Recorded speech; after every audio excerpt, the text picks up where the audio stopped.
Hi guys, trying to figure out this lighting again. Sorry if it's hard to see me. I don't have very good lighting in this house, but all that really matters is that you can hear the story anyway. So, um, just as a recap, I wonder if you remember what happened the other day when Despero went into the castle because he heard the king singing, and his brothers and sisters kept telling him, like, you're crazy. Like, one of the rules was you're not supposed to go anywhere near humans. And of course, Despero, the rule breaker, goes in and meets the king. And something kind of crazy happens to him. Well, he does something kind of crazy or says something kind of crazy. That's him and the princess. And remember, like I said, it's against the rules that he's even talking to human beings.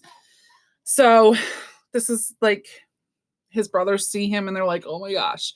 So the Princess P looked down at Despero and she smiled at him. And while her father played another song, a song about the deep purple falling over sleepy garden walls, the princess reached out and touched the top of the mouse's head. Despero stood up her in wonder. The P, he decided, looked just like the picture of the fair maiden in the book in the library. The princess smiled at Despero again, and this time Despero smiled back. And then something incredible happened. I think this is weird. The mouse fell in love. Reader, you may ask this question. In fact, you must ask this question. Is it ridiculous for a very small, sickly, big-eared mouse to fall in love with a beautiful human princess named P? The answer is yes. Of course it's ridiculous. Love is ridiculous.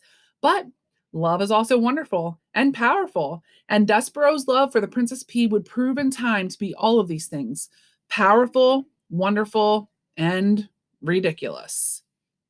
You're so sweet, said the princess to Despero. You're so tiny. As Despero looked up at her adoringly, Furlough, his brother, happened to scurry past the princess's room, moving his head left to right to left, and back and forth. Cripes! Said Furlough. He stopped. He stared into the princess's room, and his whiskers became tight as bowstrings. What Furlough saw was Despero, sitting at the foot of the king. What Furlough saw, again, was the princess touching the top of his brother's head. Oh, cripes! Said Furlough again. Oh, cripes! He's nuts! He's a goner!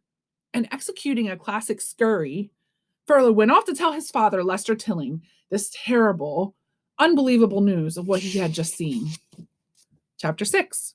He simply cannot be my son, Lester said.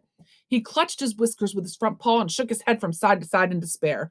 Of course he's your son, said Antoinette. What do you mean he's not your son? This is a ridiculous statement. Why must you always make ridiculous statements? You, said Lester. This is your fault. The French blood in him made him crazy. C'est moi, said Antoinette. C'est moi? Why must it always be me who takes the blame? If your son is such the disappointment, it is much as your fault as it is mine. Something must be done, said Lester, and he pulled on a whisker so hard that it came loose. He waved the whisker over his head. He pointed the whisker at his wife. He will be the end of us all, he shouted, sitting at the foot of a human king. Unbelievable, unthinkable. Oh, you're so dramatic, said Antoinette. She held out one paw and studied her painted nails. He is a small mouse. How much harm can he possibly do? If there is one thing I have learned in this world, said Lester, it is that mice must act like mice, or else there is bound to be trouble. I will call a special meeting of the Mouse Council together. We will decide what must be done. Oh, said Antoinette, you and this Council of the Mouse. It is a waste of time, in my opinion. Don't you understand? Shouted Lester. He must be punished. He must be brought up before the tribunal. He pushed past her and dug furiously through a pile of paper scraps until he uncovered a thimble with a piece of leather stretched across the. Oh, please, said Antoinette, and she covered her ears. Not this drum of the Council of the Mouse. Yes, said Lester, the drum.